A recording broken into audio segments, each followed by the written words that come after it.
Yo, it's Mel from Rap Rankings. To hear the full episode this clip comes from and all the other episodes, stop by raprankings.com or search Rap Rankings on your favorite podcast platform. Well, it looks like we're kicking the review off with a guest tonight. And this next guest is a returning guest, a friend of mine, a friend of the show. He's a music reporter and now a published author of the new book, Rap Capital, an Atlanta story, which is out on October 18th. Please welcome back to the show, Joe Coscarelli.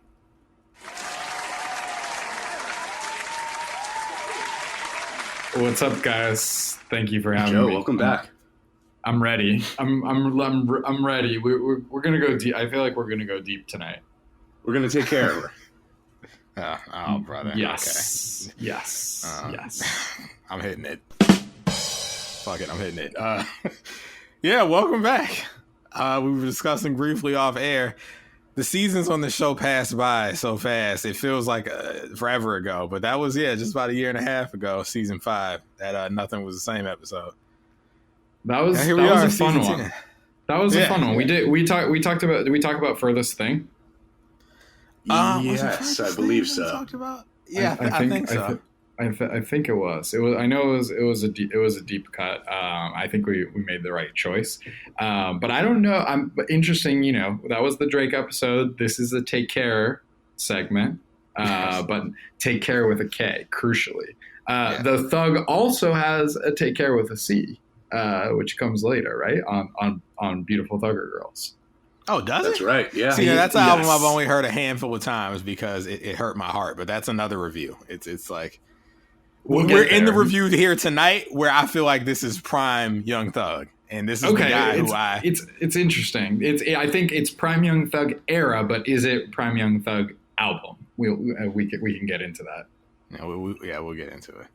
But, I mean, hey, before we get into it, I think if we have any new listeners here, you've been on the show before, you know what's going on. But if they don't know what's going on, I'll walk them through this rating system real quick, so they don't freak out at the sound of these numbers and pluses and minuses and things that they might hear that make them want to kill any of us. I just want to set the scene. So they were warned. So I'll walk them through this thing real quick. And if it's confusing at all, you can find it on raprankings.com in the FAQ section. But here it is, folks. The rating system is simple. Each song is rated on a scale of 1 to 10. These numbers do not reflect the quality of a song, as that is indeterminable. Instead, each number reflects a level of enjoyment.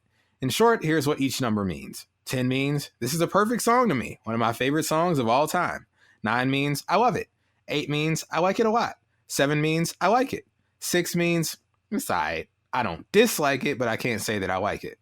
5 means, I feel practically nothing about this. 4 means it's not the worst thing I've ever heard, but I dislike it. 3 means I dislike it.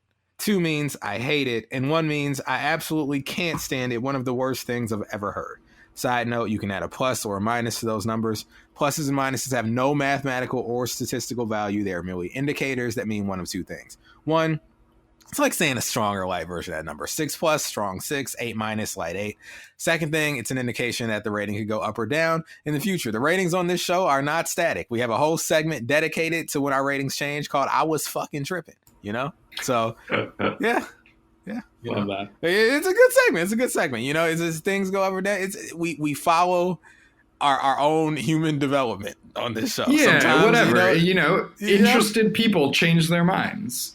There you go, so, yeah. And, contrary to popular belief, we want to like stuff. We don't want to sit around not liking songs. So if we can get something over, we'll always issue the correction. That's right, I mean, for example, way back in season 0, I took a big steamy dump on Twista Adrenaline Rush, all things considered. And then around this time, like a few weeks ago, I'm like, you know what? This rating, this looks harsh. Like, really? Was there only like one song? So I went back and I ended up like, I liked a few more songs. It happened like that. I grew as a person. That was like, I don't know, 3 years ago when we did that. So yeah. So that's the rating system. That's the rating system. All right. So when you hear something tonight, don't be running around, Moulz Mel said this song sucks. No, we didn't say that. We said Right, that don't be running around at the saying- moment. At the and moment. don't be Right. running around saying we said it was good either, because that could change too. it could. It definitely could. You know, it's how we feel in the moment. Okay, that's all. So, with that out of the way, yeah, Take Care. Track 1 on Slime Season, the mixtape. This is produced by London on the Track, featuring. I put that in air quotes. You couldn't see it. Featuring Lil Wayne. Okay. Yes. Yes. So, you being our guest here tonight, we always like to extend the option to the guest. If you would like to provide your rating first, if you want us to go first, however you want to do it. All right, I want to break it down because I feel like this is 2 separate songs, right? And we're gonna get into this. You already put the featuring in quotes. Mhm. Wayne's presence on this song and certainly on this album or mixtape, I believe are in question, right? They're up for debate. This is an asterisk song. I'm gonna say Wayne's verse is a 7+. Oh, okay. Thug's verse is an 8+, and the song itself is probably like a light 8, averaging the 2. Okay. Again, A- I feel basically. like, yeah, I think it's an A-. I think it's an amazing Thug performance. I think it's a extremely important and unique historical artifact. I don't hear it a lot. I don't think it has a lot of longevity, right? The song came out many years ago at this point. I believe originally, in the fall of 2014? Is that right? This one? Could be yeah. right. Yeah, it came out October 16th, 2014. It came Didn't out end single away from Yeah. this mixtape, right? Yes. Yeah. Didn't end up on the album. I want to talk about the context a lot, but didn't end up on the album until basically a year later. Slime Season came out September 2015. And in between and around that, so much was going on with Wayne, with Thug. I remember at the time being disappointed, right? Because this was the first collaboration in like a long hyped mentor-mentee potential rivalry, right? Not to mention Mhm. Birdman sort of switching his allegiance and attention from Wayne to Thug. Like, so much swirling. I initially was disappointed by this song. Coming back to it recently, especially for this podcast, I still feel like it's a bit disjointed. But I think the beat is amazing. I think this is, prime London on the track. I think Thug's delivery, some of his lines, some of his jokes, just peak Thug. This whole era of Thug to me will never be topped by him or probably anyone else in terms of just what he was accomplishing vocally, but also lyrically, which I think gets overlooked a lot in the discussion of Thug being, quote unquote, post-verbal or post-language, which I think is a take that didn't age very well. But yeah, so I love this song, but I think it's more interesting as a story than it is as a piece of music ultimately. Can I just say, I'm glad you said some of Thug's jokes, because I've been saying this amongst friends for years. He's a top flight comedian to me, Young Thug, on He the really low. is. Actually, on the high, really. I mean, On the high, in his songs, one, but like certain like videos he's put up, like the dude is hilarious to me. That factors into a lot of You my got the enjoyment, black but- marble drop, Mel? Oh, I got black marble in my house for blacks. Okay, of course I do. Of course I do. Where is that at? That is. There are so many Young Thug like non sequiturs I've introduced into my life. Oh, here it is. Nigga, I got black marble in my house, nigga, for blacks. Okay, that's all what they were saying at that L.A. conference today. Man. We know about that. Okay. no. Hey, look, No. I got another drop. I got another drop for those people. Okay, we found out. We know about you, and I'm gonna say You're a racist prick. okay, you're a racist prick. Anyway, Wait, you have just tangent while we're on it. The best Young Thug interview of all time. Him and Jerica, original V Files YouTube channel, where he's talking about how he doesn't like sex. I do remember that. I don't have any drops Are you from it. familiar? You familiar? Yeah, I'm all right, familiar you need with to it. You need to pull that for a future segment because there's some real gems there. And before we were recording, I was saying that Thug is Prince, right? To me, Young Thug is modern day Prince. He's unknowable. He's a genius. He's misunderstood. The enigma thing, right? Yeah, total enigma, and that really dawned on me the first time I watched Studio this Rat. this old V-Files clip of him and his girlfriend. Their chemistry is incredible, and he is so funny. Definitely gonna get clips from that. My whole persona, well, it's a real life thing. I'm virgin male, so drops about not liking sex fit me perfectly. Yes. Yeah, I'll be on the lookout for that. But I'm not surprised to hear you say. I mean, hey, you're a published author at this point. I'm hitting the gunshot again. So you would be the authority on this, but I'm glad to hear you say that, like, this is more interesting as a story than a record, because I've always felt exactly it's disjointed. There's something a little uncanny about it. It's I've long suspected this was done without Lil Wayne's like express involvement. Like it's less of a collaboration, more of just like a repurposing of some demo that was lying around. Right. There's a lot of verses on the hard drive. You know what I mean? Right. Exactly. Yeah. And can I just give a little bit of historical context here, because there is a quote about the creation of this song from Alex Toomey, Thug's longtime engineer. He gave an interview to Complex, and he said that the Wayne verse was actually a gift from Birdman, right? That Thug didn't know Wayne was going to be on the song. Right. Nice. And he said that Thug recorded it in Miami before Wayne's engineer had sent the Wayne vocals to Birdman. And then Thug came back to Atlanta. They had a bunch of sessions on the computer. Birdman bounced the file to Alex, told him to mix it with headphones on. Then Birdman went to go get Young Thug. Alex says, I played him the song. When Wayne comes in at the end, Thug turned around and he put his hand on his mouth like, oh shit, it's all we listened to that night for 6 hours straight. So I think Birdman, what he told Wayne, we don't know. We only have these quotes from Alex Toomey, but I think he finessed a Wayne verse from Wayne and his engineer, maybe not exactly telling them that it was maybe under false pretenses. Oh, I mean, who knows? Allegedly, who knows? But all we do know is that Wayne was not fucking with Young Thug or really Birdman at this point, and we can talk about why that is. But I wanna hear your ranking. Sorry for the tangent. Well, I just want to say on that aligns perfectly with the head canon, so to speak, I've had the whole time. I've always suspected this was like a scheme between Birdman and Thug, not necessarily like nefarious, but it's like like, Playboy, I can get you a song with my son, your idol. And, of course, Thug would be down because he loves Lil Wayne. Yes. But, like, this was not with Wayne's consent, per se. And this is before the complete collapse, between father and son, Birdman and Wayne. But it was bubbling. It was bubbling. Yeah, right. It was already after a pushback on Carter 5. Yes. Right. Yes. This is the beginning of the end. And I think, we can talk about it. You say maybe the song wasn't nefarious, but certainly putting it as track 1 on Slime Season, which didn't come out till a year later, that was nefarious because of all the stuff that happened in between. We can get to that. Yeah.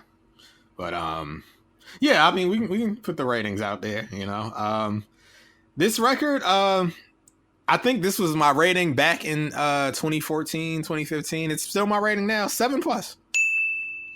Well, I gotta say, Moulz and Joe connect. 8-. Okay. Give me baby. All right, so I give this one an 8-, and it's probably always been an 8- to me, and will always remain an 8-. There was a tinge of disappointment considering Wayne is one of my favorite rappers of all time, and Thug was, to me at the time, the most exciting new rapper bubbling in the industry. So and not to mention the fact that he wore that Wayne influence on his sleeve. He made it clear at that point already that Wayne was his idol. And when he started fucking with Birdman and we got this record, like, just on paper, this was huge. And not to mention the fact that, Wayne on that early Carter 5 material, as well as on the Young Money Rise of an Empire album with Senile and what was the other one? Good Day. People were saying he was tracing Thug's flows to an extent. People were saying it almost sounds like he's being influenced by Thug. So it was going to be this great confluence of the student and the teacher coming together. And it wasn't really that. When I heard the record, I was kind of like, all right, this sounds like a record from the Rich Gang mixtape that didn't make the cut with a Wayne verse thrown on it. Right. And you sort of know, right, that this isn't, that these guys weren't in the same studio together. You can hear it, right? Because not only does Thug get 2 verses before Wayne, which, okay, fine, but he gets 2 verses that really build and like follow no rules, and he starts, by the end of the second verse, he's going crazy, right? And like when he's screaming late, in the middle of the second verse. Banshee mode is what I call it. Yeah, Banshee. Yeah. He's going pure Banshee mode. He's jumping around. He's not really following the theme, right, of the hook, which is about taking care of a woman. Sure, whatever. But then Wayne comes in, and Wayne is on his most focused, most restrained, right? He's only rapping about loving his girl. Like he stays on topic, and he's like, it's almost phoned in, right? I think it's tight, and the more I've listened to it recently, I've found a lot to like in it. But it's one of the few, like, especially around this time, like Wayne wasn't really writing verses that had a narrative or one subject, right? This is not like Thug is doing non sequiturs, which he often stole from Wayne, and Wayne is not, right? So I feel like that's just a disconnect. Yeah. Right, exactly. Because and to Thug's credit, and I just want to say, like, yeah, he has 2 verses, Wayne has 1. And I think what's interesting is I remember back when the song dropped, I was shocked that people couldn't tell the difference between the two of them. I'm like, y'all some fake ass Wayne fans. Like, you can't tell the difference. I remember like they were misattributing verses on like Genius. Yeah. I'm like, this is clearly Thug. Like, this is Wayne. Yes. Like, this is like people who thought that Bronson and Ghostface sounded exactly the same. You know what I mean? This is like there are moments in the Thug verse where you're like, oh, like that sounds Wayne-esque, but you never actually think it's Wayne. Well, from the moment I heard Thug for the first time, which I believe was on Trap House 3 or maybe World War 3 Lean, it was on one of those Gucci tapes. And I heard what he was doing with his voice, and I could hear the Wayne influence, but it definitely didn't sound like the same person. It sounded like someone who was going to take the shit Wayne was doing with his voice into even crazier places. Mm. Yeah. Although he was pretty straightforward at first. It's funny because I always think of like the earliest Thug, like I Came From Nothing Thug, sounding like he just wanted to make a whole career out of Right Above It from I'm Not a Human Being.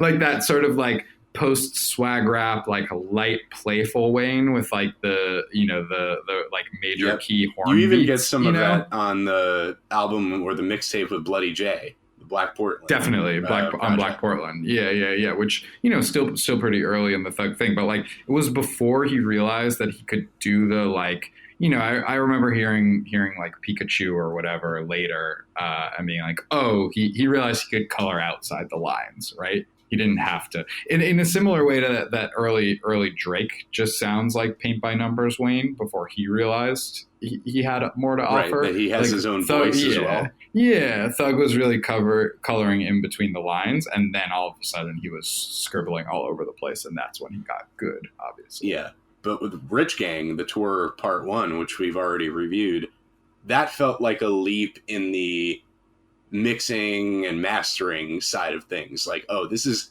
going beyond, like, I loved Ecstasy Pill on World War 3 Lean, but it was a rough mix. It was a bit loud. The budgets went up as soon as Birdman entered the picture. Absolutely. And then obviously Alex Tomei, who you mentioned, really putting a lot of clean mixes down for him and enhancing these London beats, for example, and whoever else was working with him at the time, you know, just elevating the sound of the music to an extent. Yeah.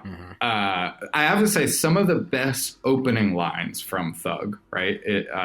Bullin at the basketball game, dressed in Balmain, like that like the way he comes in on this song is so good, like so sharp. But he just has he has so many ridiculous couplets. I mean, even the fact that, you know what, it's 2014, he's doing the Ray J, Kim K reference, which all of a sudden is, you know, sounds relevant again here this week in October 2022. Are there parts, and then obviously when he's screaming about Peru, also a classic. You guys have like favorite bits from this? Oh yeah, absolutely. I mean, you were saying earlier, like, you feel like this was like prime London and like prime. The funny thing is, like, I like this beat. I think at this point we all agree it was. I've heard it now from Joe. I've heard it from Moulz. It was a bit of a letdown, and it was for me too when I heard it, because like at the time, I had decided London on the track, like, it's my favorite new producer. Young Thug at the time, I'm gonna hit the drop. You my favorite new dude. Okay, he was my favorite new dude, and Wayne was my favorite dude. Period. Perhaps he's the guy who got me started rapping, everything. And with all of that personnel, it should have been mind blowing, and it ended up just being cool, like 7+. Like, I like it, but it like the London beat. It's good, but like there are examples on this tape. There are examples like leaks that would come out, you know, around that period where like London is amazing to me, and this is just good. Like there's a lot of open space for both of them. It's lots of room. It's a very spacious beat, but it's not like, it doesn't give me that same sense of like warmth, you know, that I would get from other London beats. Like it's for like songs like, I don't know, Power, it coming up on the tape, but it's like it's. There are flashes of like Thug things that I feel like we're getting him in peak performance mode. Like, I feel like he definitely didn't mail it in, because mailing it in, I guess, would have been more like Wayne's verse on here. It's not mailed in at all to me, but it's just, it doesn't stand out from his baseline of production, I would say. Yeah, you know, and you know, I get those moments from him that I could point to. Like around that era, I had to, Moulz, you know, we had to do a lot of convincing of like people around us. Like, yo, Thug is, he really is like that. Like, check this out. And for a while, you know, Thug, we know how the whole narrative was. It's like hip hop homophobia. It's like, oh, he's wearing dresses. Like, what is this guy really about? He can't rap. Joe, you call it like post-verbal. Like, you know, they were like, oh, it's just gibberish. Yeah. I remember having to do a lot of groundwork to get people to see the brilliance of this guy. Yeah. And then I feel like when people finally came around is when he had sort of shaved away all the things that made him interesting, you know, ironically enough. Yes. You know? And he had that weird fallow period, right? Which comes a little bit after this, but then he like tries to fit into the mainstream mold, and you know, it's dead for a while, and then he gets a little bit weirder again, right? And then he gets really, really famous, right? Like he's had such a strange career. You know, obviously now he's in jail. He's awaiting trial. Like he, after being at the total like peak, probably, you know, with like even though you might not think it's his best music, like, you know, Punk, like he had 2 #1 albums in 1 year right before he was arrested on RICO charges, between the compilation and Punk. He was on SNL, you know, like obviously he did his biggest first week with So Much Fun. I mean, that was really the beginning of the household name fixture in rap era of Young Thug, basically. Totally, but I do think things really started to click, right? With as Lyle mentioned, with the tour and with Lifestyle, right, which became this huge pop hit, because like it was both experimental, sort of outre Young Thug. You're like, who is this guy and why does he sound like this? But it's also a pop song, and it was like the first time that it was really like clicking since like Stoner, you know, which is I think where most people heard him for the first time. He's really in that 2014, 2015 period is where he's sort of marrying like the craziest vocal sounds with like tighter songwriting. Yeah, and I always pointed to that stuff. Like you mentioned, So Far Gone drop, or not So Far Gone, So Much Fun drop, and he became like this household name. And I remember everyone who I had been trying to convince to listen to him back in the day, they were like, "Oh, his album's great." And I'm like, "No, you was not in the fucking pews when we were preaching the gospel of Thugger. You turned away and you left, and now you're here when he's at his most conventional, right? Not and bad, but just what brought me in under the tent is the show has changed. Right. Yeah. It's a complete, like, right. He's not even the same guy anymore. So you guys don't like Young Thug. You like whatever this new iteration of him is. But I get it. Artists evolve, but this felt more like a de-evolution. And it's just, I've since kind of warmed up a bit to So Much Fun, but it's still not touching tapes like this or this era of him. And like, yeah, you talk about lifestyle. I think about I know there's gonna be a good time. Like that was Jamie pop. XX. Right? That was pop. Best Friend, I feel like should have been bigger than it was. Look, like I thought Paradise could have been something. Come with me to paradise. Don't get me started. Okay, he always had the pop chops. It's just people.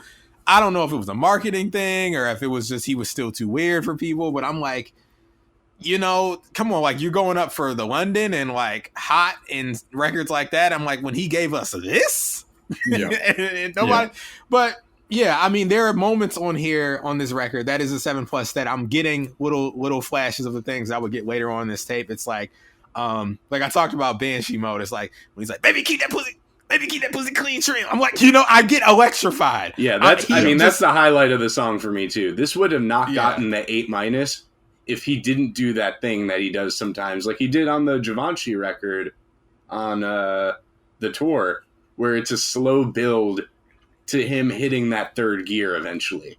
Right. Yep. And he's talking, we get it. Lame. Okay. And then he goes the pedal to the race. I'm gonna put the pedal, not the brake. When he gets in that, I'm gonna do this, I'm gonna do that flow from this era. It's like when he just starts listing shit. That gets me so hyped. Like and then he comes down, right? He comes down and then he sums it up with like that really cold final line, right? Where he's like, I'm gonna build a hole for a snitch, not a ditch. And then he just goes shit at the end, like just really, I mean, yeah, like you said, just really like blowing through the gears and then like squeaking into park. And then there's an explosion, but it's all in the tension and release of the vocals. Yeah. And you get that in little bits and pieces on here. Like he does something in verse 1 that's a trademark of this era for me. When he's like, and I love when he ends verse like it's one of his signature moves of the era. It's like the tacked on statement set up by like the like it's like, and one more thought before you go. But I love when he would do that. It was just it was electrifying to me. So it happens more often. And it's surrounded by like more, interesting music to me later on in the tape. But yeah, there are enough moments on here that make me have to give the edge to Thug over Wayne. They were both not performing at their peak to me. So I don't think anyone washed anyone. And I'm not just saying that to protect Wayne, because I love Wayne. I just don't think it's not a fair fight, right? Like I think right, they didn't even know they were doing this. Yes, together. I think like if you're not hearing the other person's verse, which it sounds like from that story that neither of them heard anyone's verse, like then I'm just I don't think it's fair to pit them against. Right, it could have been what was the record on Straight Outta Cashville with T.I. and Ludacris on it, Stomp. But neither one of them knew they were writing the verse, and they're dissing each other on the record. Right. I mean, that would have been a cooler way for this song to play out if they were dissing each other on the record. I mean, should we do a quick foray through the Wayne Thug thing, especially around this time period? Please, because I mean, with you on here and with the exhaustive amount of research you've done for the book, I know you've poured through court records and articles, and I would say you'd be the authority to take us through this. So please, let's Yeah, I mean, I'll do a quick version. There are a bunch of YouTube videos, hour long if you really want to bear down into this. But like, this is interesting both from a musical timeline and an extra musical timeline, right? So the tour comes out in fall 2014. Tour part one. All of a sudden, Birdman has changed Rich Gang to be, not a Cash Money super group, but a duo, right? of Young Thug and Rich Homie Quan. Okay, great. Some amazing stuff on that tape. I think really, it was one of these perfect moments where like the streets and the sort of internet hipster tastemakers are really on the same page, right? This like joins everyone together. And pretty soon after that, you get this random one-off single, right? Like with Wayne on it. And I think, like I was hinting at earlier, this is the beginning of Static. The Carter Five had been pushed back once. Thug starts talking about how he's going to do the Carter 6 through 10, right? How he's going to name his next album the Carter 6. Like that, I think he had long professed his love and obsession with Lil Wayne. But Wayne was not feeling it, right? He's in this contract dispute. There starts to be lawsuits between him and Birdman. They're obviously cooling. They're throwing shots at each other, at clubs and at live appearances, et cetera, et cetera. Then this comes out, right? Wayne, I don't think has ever acknowledged this song, as far as I can tell. Do you guys know anything about Wayne acknowledging this? I don't remember him ever even calling any attention to it. Right, yeah. And then flash forward to mid-April 2015, right? Barter 6 comes out. He changes it to Barter 6, probably to avoid some sort of legal maneuvering, in addition to, whatever he may be shouting out by changing the C to the B. And then like less than 10 days later, Lil Wayne's performing in Atlanta. Thug is performing in Louisiana, right? Horrible thing to happen 9 days after, 10 days after Barter 6 comes out, given where tensions are at. Allegedly, Thug gets booed off the stage at some college show. Wayne's leaving a nightclub. There's all sorts of static in the parking lot based on the court records. And Wayne's tour bus is shot at, right? Car riding alongside shoots up the tour bus. According to court records, again, someone went to jail for this. A guy by the name of Pee Wee Roscoe. Allegedly, he had been in touch with both Thug and Birdman before and after the shooting. He's a longtime associate of these guys. Eventually does time in prison on these charges. And this is really ugly, right? Like I mean, it's Shakespearean, right? It's like it's Greek tragedy for the sons and the father and the warring brothers, and it's just it's too complicated to get into all of the ins and outs of this, but like right. Let the record show that, like, I don't know if they were trying to send a message. I don't know what the exact intent of any of this was. No, they were not indicted, Birdman and Thug, on those charges specifically. But if you flash forward, 7 years later, and you look at the YSL RICO indictment, Birdman is not in there. But Thug is, and so is Pee Wee Roscoe, the guy who served his sentence for this shooting and then got out of prison. And was celebrated upon getting out by a lot of people in the Atlanta scene. He seemingly has a real reputation there. and look, this is just like it just got really ugly. The next month, all of a sudden, like 100 Young Thug songs leak, right? Thug. That was a good month. I remember that. That was a good month if you're us. Yeah.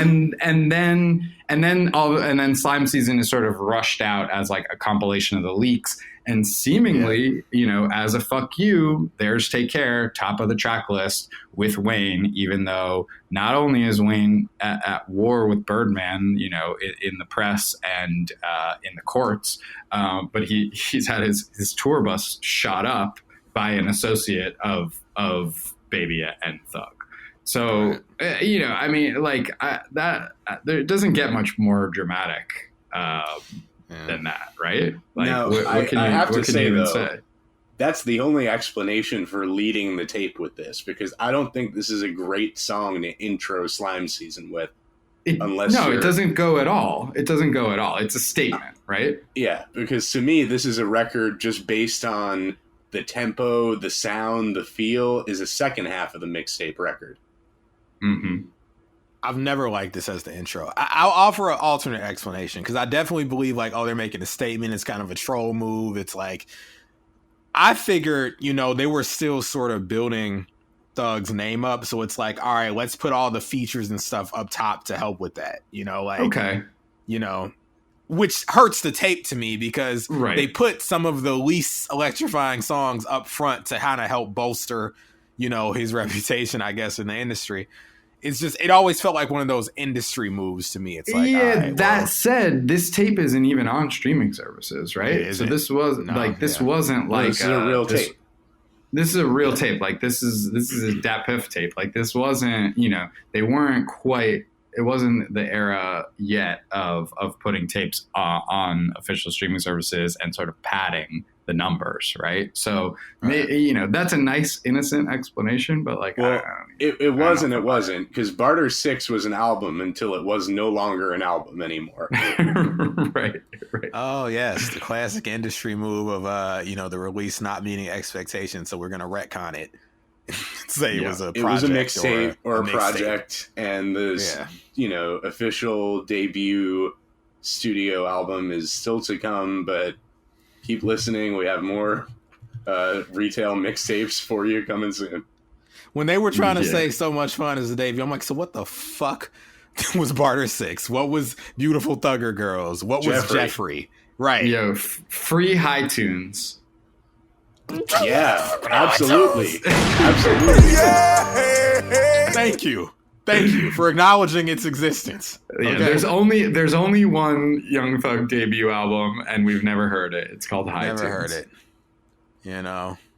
Yeah, Paradise was supposed to be like the single for that, right? Like a lot of stuff was supposed to be. Yeah. Okay.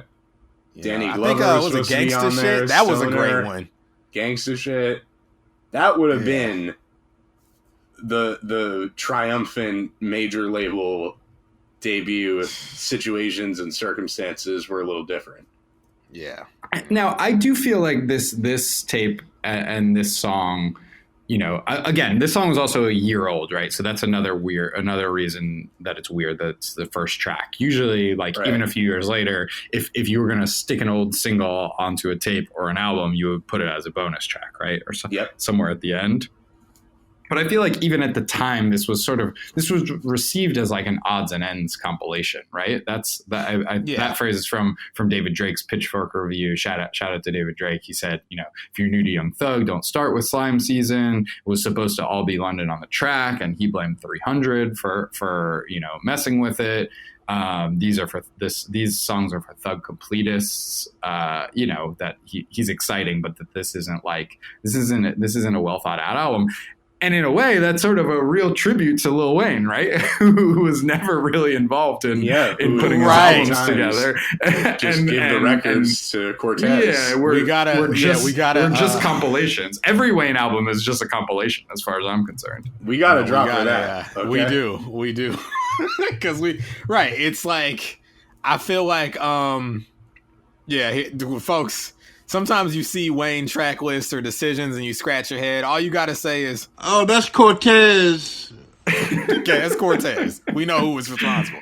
Yeah, and I feel like with Thug, that would kind of be maybe Tomei a bit, but I feel like Tomei had a good sense of what made Thug work in 20. Shout out to him, especially in this era, because the mixes of that era on this He tape, was a mark. He was a mark. He was the perfect guy with the knowledge of how to be able to mix the music.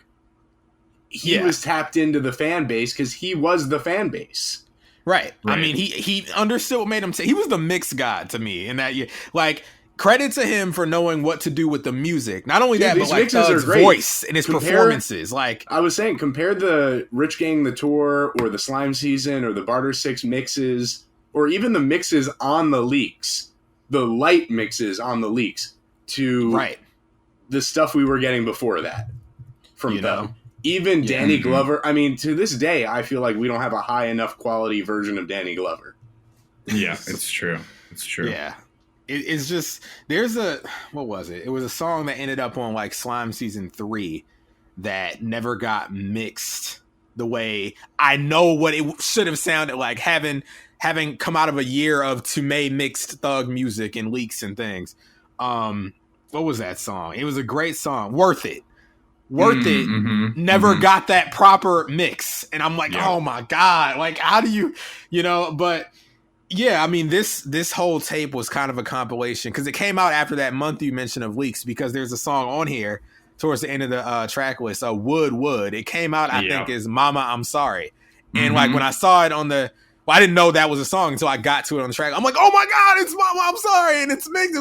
So I popped real big. Well, what was that record that leaked? It was on Slime Season 2. It was like, I Think You Ready for a Kitten. Is that Hey I? Or no, Hey I. Yeah, is it Hey I think I? that is. Yeah. I think you ready for a kitty. Hey. I love Young Griffin. Listen, I've always heard, we're not doing that song obviously, but there's a line in there. It sounded like nut on the front of her head like Eddie Griffin. That's what I've always heard. But that was part of the enjoyment of Young Thug. It's like, I don't know what he's saying. Well, even on this song, sometimes when he says like, she gonna watch me like cable. Like, yeah. On this, it's the simplicity of the lines sometimes, like on Barter 6, I like fish and water, I'm a bear. Right. And that's the difference between him and Wayne, to me. Yeah, to me, the lines are actually super simple, but in a way that's like, these are so simple, no one's even ever thought to say them. Yeah. I remember talking with you, I think in 2015. Maybe we were on Twitter. I was tweeting, and I'm like, he has a deceptive way of delivering lines. Wayne reaches into the far reaches of his own mind to get his lines. I feel like Thug, the lines are on the tip of his tongue at all times. They're often very economical, right? Which is so good, especially when it's contrasted with the delivery, which is so uneconomical, right? Like he's using these little short phrases, these little plays on words in very few words, but he's stretching them out to be like 30 syllables, Right. Yeah. Like and that would end up being the separator because, early Thug, he really was imitating Wayne. But the main difference to me, like, Wayne's similes are so, like, how the fuck did he think of that? Like, what was he even on when in Thug, on the opposite end is his, like, free associative lines. They're kind of like, you kind of have to, like, connect the dots. Like, the Wayne lines are pretty straightforward. Like, you get it. It's just like, who would think of that? Thug is kind of like, you just sit there like, it's kind of a choose your own adventure sort of thing with him sometimes. It's like, it's simple, but it's also like, there's another layer to it a lot of times. And I love that about his style of writing. It happens all throughout his career. One thing that popped out to me on listening to this recently is he showed his Michael Phelps obsession very early. Like he mentions Phelps in this song, and then that tweet from a couple weeks ago, allegedly from jail, where he said, "Do you think Michael Phelps could swim across the ocean or whatever it was?" This guy spends a lot of time thinking about Michael Phelps. Michael Phelps, another trademark is Mickey D's, McDonald's. Yep. A lot of pizza lines. A lot of pizza. And I pop for it every time because it was always twisted and contorted in such a way, Like it's a very playful, manipulation of words that Always brought me playful. such joy. I mean, even just the 2-word phrase "dinosaur bankroll." I mean, come on. Yeah. Like, what do you say on Barter 6? Like, I like games and cheese. I want Mickey D's. I'm just like, to your purists, you're like, yo, this guy's dog shit. And I'm like, no. Listen. Okay, it's part of his lore. It was like one of the interviews he did, and like you were talking. I think you said off air, like the Thug interview, that whole prince of it all. He's an enigma. Yeah. He's not going to give you too much, but there was one thing that really contributed to his lore.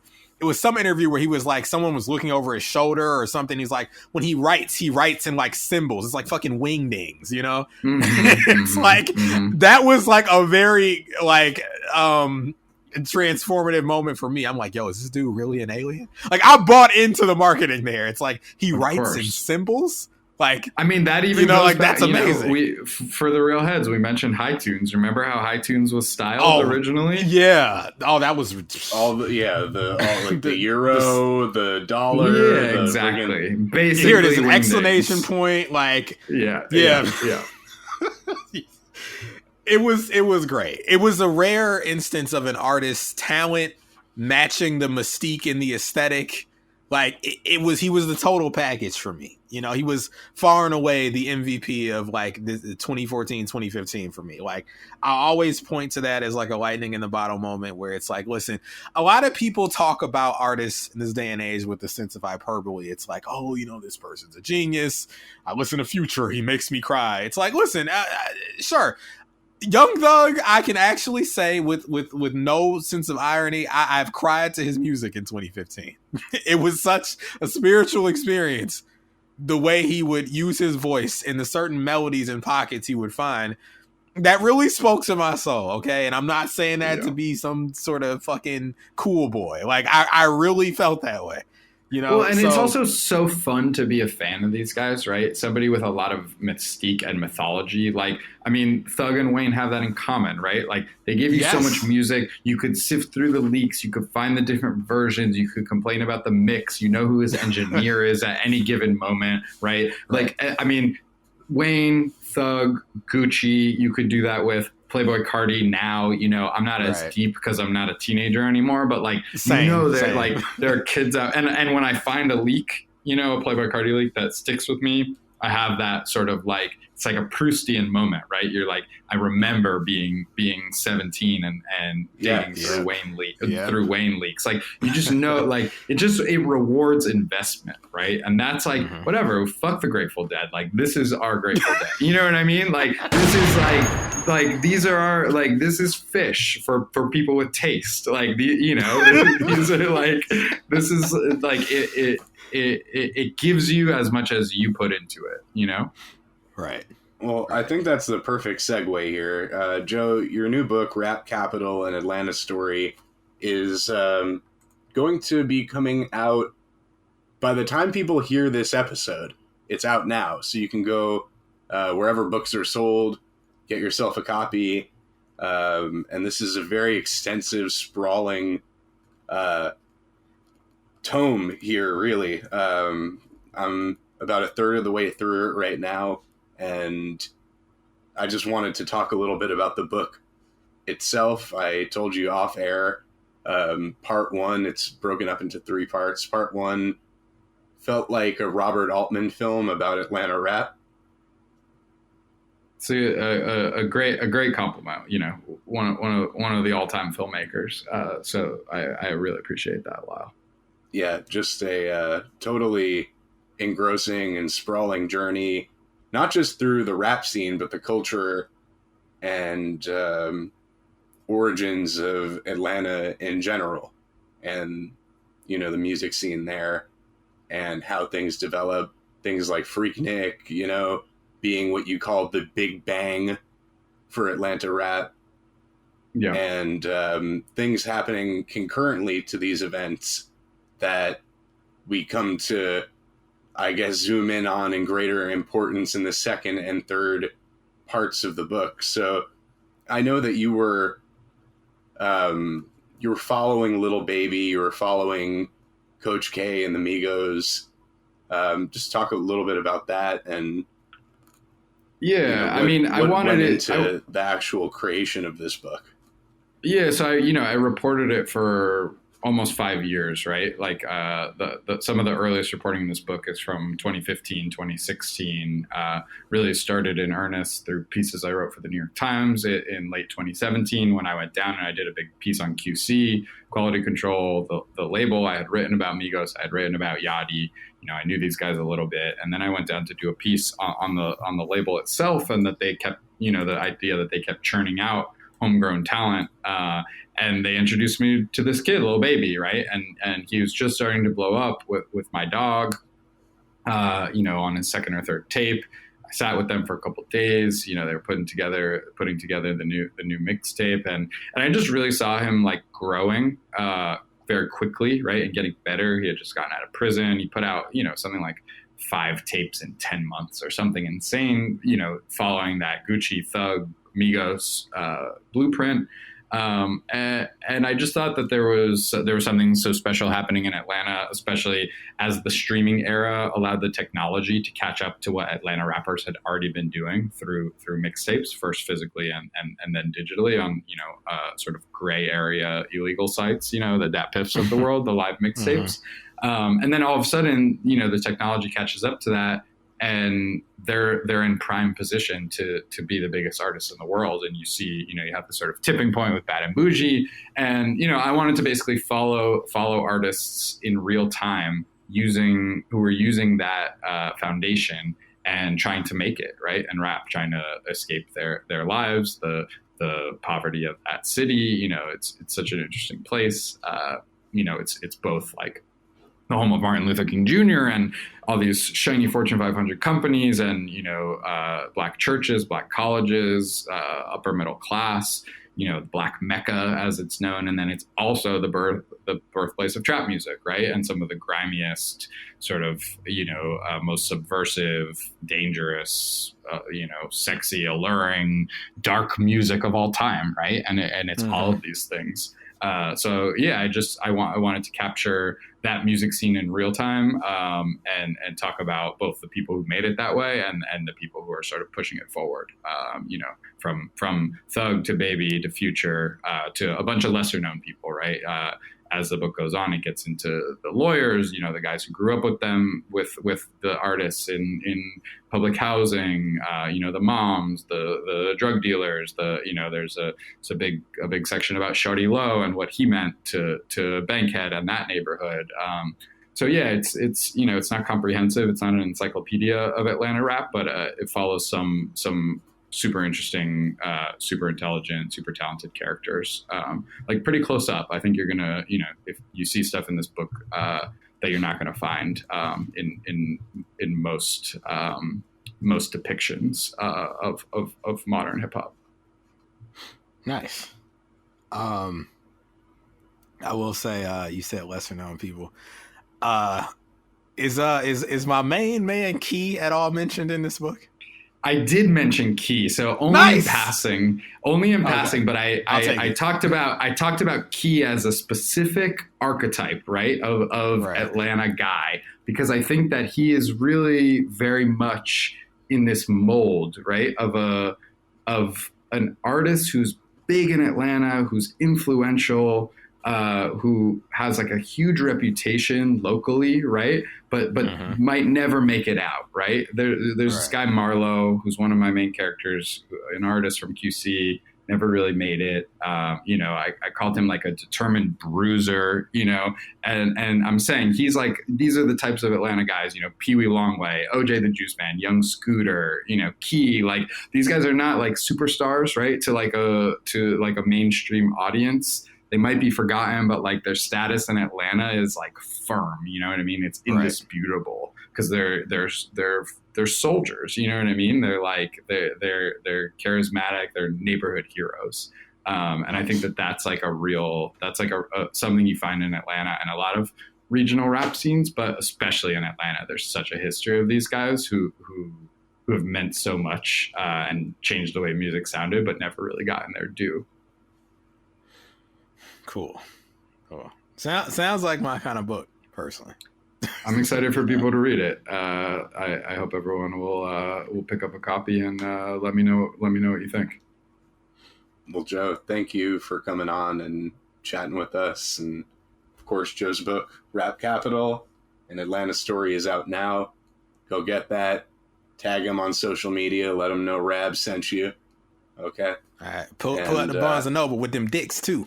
Yeah. You gotta pull up a Barnes and Noble. Borders, if that's still around, you gotta pull up with them dicks. All right. Make sure you sell them out of Rap Capital. And Joe, thank you for coming on, and it's a pleasure to have you. Is there anything you'd like to plug where people could find you? The floor is yours. I'm on social media, first name, last name, just about everywhere. Joe Coscarelli, COS, long Italian last name. You'll find it. Rap Capital in stores now. Listen to the New York Times podcast. If you want more of these fire takes, I'm out here. I love Joe, it. Thank you again. And folks, we're going to continue with our review of Slime Season right after this record scratch. Yo, it's Mel from Rap Rankings. To hear the full episode this clip comes from and all the other episodes, stop by raprankings.com or search Rap Rankings on your favorite podcast platform.